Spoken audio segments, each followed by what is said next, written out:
A bold and controversial move by the St. George Police Department. They're doing away with crossing guards and reduced speed zones for kindergarten children.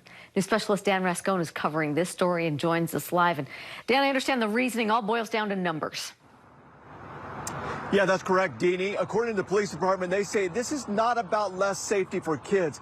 This is about paying 24 crossing guards to take care of basically less than 10 kids as they cross the walk. The joyful sounds of kids as they get out of school at Sunset Elementary School in St. George, all under the watchful eye of a crossing guard whose job it is to keep kids safe. But in a shocking move, the St. George Police Department just announced all midday crossing guards will be done away with at all of the city's 13 elementary schools.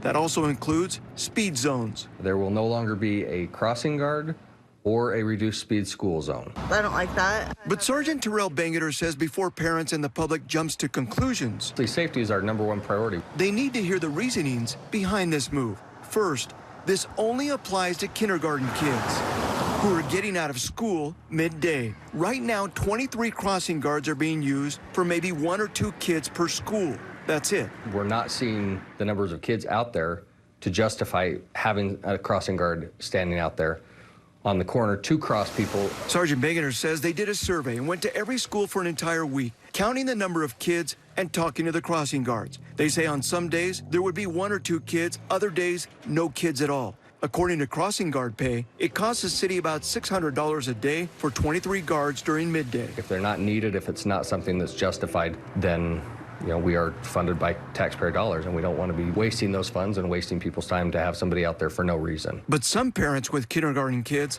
say they don't like the move. I think it's something we would have to get used to, but it would just ease my mind a little bit knowing that he's there to help us. Now, the police department says this goes into effect January 1st of next year, but they say this is not set in stone here. They are sending out a survey to those parents it will affect to get their response and get their reaction, so it could change possibly in the future.